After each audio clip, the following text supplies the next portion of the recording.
हे बघा रे, आता आपल्याला नवीन टॉपिक चालू करायचा आहे त्या बुक मधला.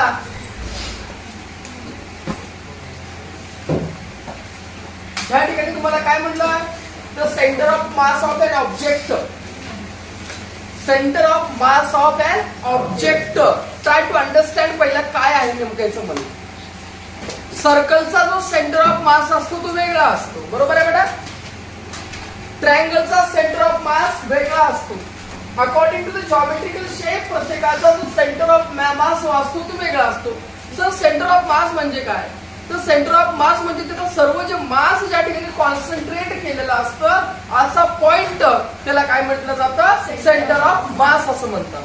ह्या डायग्राम मध्ये पाहू शकता बेटा. ह्या डायग्राम मध्ये पहिलं काय, रेक्टँगल आहे. रेक्टँगलचा सेंटर ऑफ मास कुठे आहे, या ठिकाणी दिसतो काय सेंटरला, हा सेंटर ऑफ मास आहे. ट्रायंगलचा it is a centre of mass किंवा त्याला सेंट्रॉइड सुद्धा म्हणतात. काय म्हणतात, सेंट्रॉइड म्हणतात. हे सेमी सर्कलचा पहा सेंटर ऑफ मास दिसतोय मध्ये जो आहे, इकडे एक्स आणि इकडे वाय ऍक्सिस आलेला आहे आणि ज्या पॉइंटला मिळतो तो काय असतो, सेंटर ऑफ मास. या ठिकाणी पहा क्वार्टर सर्कल, याचं कुठे सेंटर ऑफ मास या ठिकाणी आहे. म्हणजे ज्या ठिकाणी पूर्ण बॅलन्स होतं त्याला काय म्हटलं जातं, सेंटर ऑफ मास म्हटलं जातं. काय म्हटलं जातं बेटा त्याला, सेंटर ऑफ मास. सांगा काय म्हणतात रे माय, सेंटर ऑफ मास. त्यांना त्या ठिकाणी म्हटलं जातं. या ठिकाणी पाहू शकता आर्कचा सेगमेंट आहे, त्याच्यानंतर इकडे सेमी सर्क्युलर आर्क आहे आणि ज्यावेळेस पूर्ण सर्कल असतो त्या पूर्ण सर्कलचा सेंटर ऑफ मास म्हणजे सर्व मास कुठे कॉन्सन्ट्रेट केलेला असतो रे बाळांनो, सेंटर. त्याला काय म्हटलं जातं, सेंटर ऑफ मास असं म्हणतात. काय म्हणतात त्याला, सेंटर ऑफ मास. मी मुद्दाम दाखवून डायग्राम तुमच्यासाठी हे केला.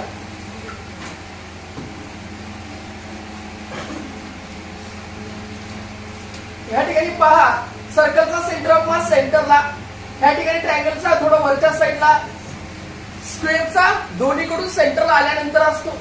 असे काय असतात त्याचे सेंटर ऑफ मास त्या ठिकाणी प्रेझेंट असतात. म्हणजे काय, ज्या ठिकाणी पूर्ण मास कॉन्सन्ट्रेट केलेला असतो त्याला काय म्हटलं जातं, सेंटर ऑफ मास म्हणतात किंवा त्यांना सेंट्रॉइड म्हणतात. काय म्हणतात बेटा, सेंटर ऑफ मास किंवा त्यांना काय म्हटलं जातं माय, सेंट्रॉइड. परत सांगा काय म्हणतात, सेंटर ऑफ मास किंवा त्यांना काय म्हणायचं, सेंट्रॉइड त्यांना आपण म्हणतो. या ठिकाणी पहा the centre of mass of an object. The centre of mass of an object is the point inside or outside the object. एखादी ऑब्जेक्ट आहे, त्या ऑब्जेक्टच्या आत पॉइंट असू शकतो किंवा ऑब्जेक्टच्या कुठे असू शकतो रे, बाहेर हा पॉइंट असू शकतो. ऑब्जेक्टच्या आत पॉइंट असू शकतो किंवा ऑब्जेक्टच्या कुठे पॉइंट असू शकतो रे, बाहेर हा पॉइंट असू शकतो. आणि ह्या पॉइंटवर जो काही टोटल मास आहे, काय रे बाळांनो, टोटल मास जो आहे कशाचा रे, ऑब्जेक्टचा. कशाचा, ऑब्जेक्टचा. हे काय केलेला असतो, कॉन्सन्ट्रेटेड केलेला असतो. काय केलेला असतो बेटा, कॉन्सन्ट्रेटेड केलेला असतो. परत सांगा काय केलेला असतो, कॉन्सन्ट्रेटेड. परत सांगा काय केलेला असतो बेटा, कॉन्सन्ट्रेटेड. परत सांगा, कॉन्सन्ट्रेटेड. पहिला समजून घ्या. हा तुम्हाला ज्यावेळेस इंजिनिअरिंग करायला, इंजिनिअरिंगला आम्हाला होते मेकॅनिक ऑफ स्ट्रक्चर काहीतरी होतं, त्याच्यामध्ये हा टॉपिक आहे. सेंटर ऑफ मास म्हणजे काय असतं, प्रत्येक सेक्शन जे काही आकृती असते त्या आकृतीचा सेंटर ऑफ मास त्या ठिकाणी प्रेझेंट असतो. सर्कल असेल, सर्कलचा कुठे असतो रे, सेंटरला. स्क्वेअर असेल तर त्याचा कुठे असतो रे,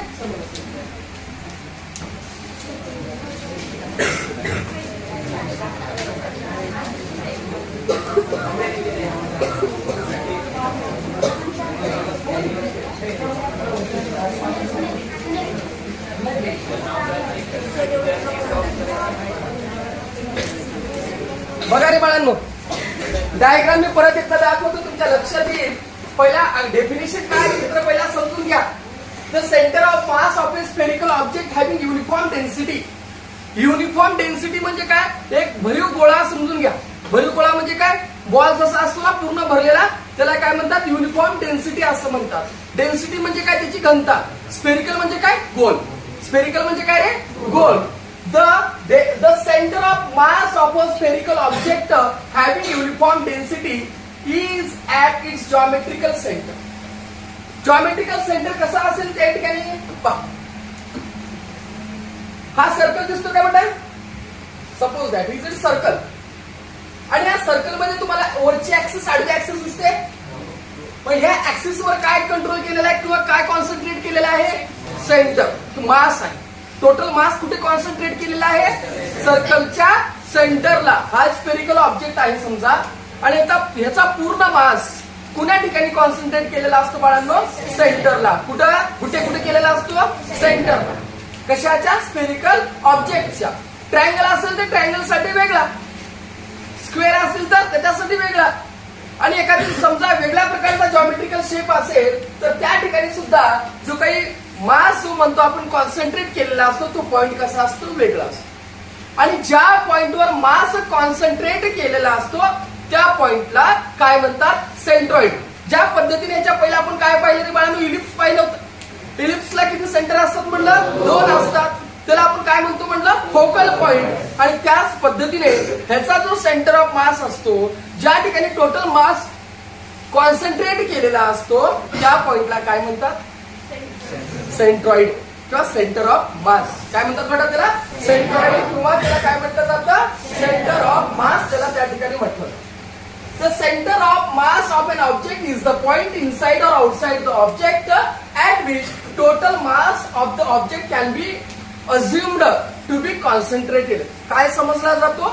सर्व मास जो आहे तो त्या ठिकाणी काय केलेला आहे? कॉन्सन्ट्रेटेड केलेला आहे असं त्या ठिकाणी समजलं जातं.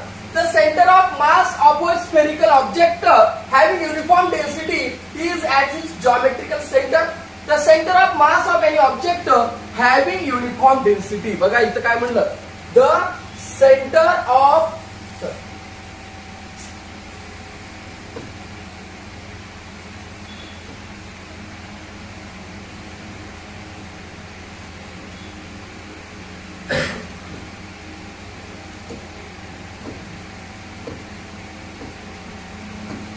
the center of mass of any object.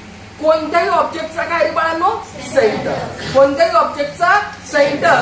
आणि ऑब्जेक्ट कसा असायला पाहिजे? स्फेरिकल. कसा असायला पाहिजे? स्फेरिकल. किंवा कसा असायला पाहिजे? एकदम गच्च असायला पाहिजे. पाहिजे the centre of mass of any object having uniform density. म्हणजे एकच पदार्थाने बनलेला तो सबस्टन्स पाहिजे, आणि एकाच पदार्थाने जर बनलेला असेल तर त्याची डेन्सिटी कशी असते रे बाळांनो? युनिफॉर्म डेन्सिटी त्या ठिकाणी असते. आणि यालाच काय म्हणत असतो आपण रे? सेंट्रॉइड. काय म्हणतो आपण? सेंट्रॉइड. रिपीट एकदा सांगतो, समजून घ्या पहिल्यांदा. सर्कलचा कुठे असतो म्हणलं रे? सेंटर. ट्रायंगलचा थोडं वरच्या साईडला आल्यानंतर h/3 हाईटला आल्यानंतर त्या ठिकाणी तुम्हाला सेंटर मिळतो. रेक्टँगल असेल, रेक्टँगलचा वेगळ्या ठिकाणी मिळतो. प्रत्येकांचा जो असतो हा वेगवेगळ्या ठिकाणी तुम्हाला काय मिळत असतो रे बाळांनो? सेंटर मिळत असतो. त्याला काय म्हटलं जातं? सेंटर ऑफ ग्रॅव्हिटी, किंवा त्याला काय म्हणतात? सेंट्रॉइड. किंवा आणखीन एक नाव सांगितलं होतं काय? सेंटर ऑफ मास. त्या ठिकाणी आपण त्यांना उल्लेख करत असतो. इथपर्यंत काय अडचण आहे कुणाला? परत एकदा पहा. The centre of mass of an object is the point inside or outside the object at which काय बाळांनो? Total mass of object can be assumed to be concentrated. आणि त्या पॉइंटवर आपण काय कन्सिडर करतो? ते जो ऑब्जेक्ट आहे त्या ऑब्जेक्टचा सर्व मास त्या ठिकाणी काय केलेला असं कन्सिडर करतो आपण? कॉन्सन्ट्रेट केलेला आहे असं कन्सिडर करतो. आणि पुढे काय सांगते या ठिकाणी? समजा एखादी ऑब्जेक्ट आहे आणि त्या ऑब्जेक्टची डेन्सिटी कशी आहे बाळांनो? युनिफॉर्म डेन्सिटी आहे. कशी डेन्सिटी आहे? युनिफॉर्म डेन्सिटी आहे. आणि युनिफॉर्म डेन्सिटी असल्यानंतर जो सेंटर ऑफ मास असतो काय असतो? सेंटर ऑफ मास असतो. त्या सेंटर ऑफ मासला काय म्हटलं जातं? सेंट्रॉइड. काय म्हणतात रे बाळांनो त्याला? सेंट्रॉइड म्हटलं जातं. काय म्हटलं जातं रे? सांगा बरं का? सेंट्रॉइड. परत एकदा सांगा काय म्हणतात? सेंट्रॉइड त्या ठिकाणी म्हणत असतात. ठीक आहे. मग आता आपल्याला जो मेन टॉपिक पाहायचा आपल्याला तो आता इथून चालू होतो. Why did Newton assume inverse square dependence on distance in his law of gravitation? He was helped by Kepler's third law in this as shown below. ह्याच्यावर तुम्हाला एक्सरसाइजच्या खालचा प्रश्न आहे. तो प्रश्न असा आहे, व्हाय डिड न्यूटन assume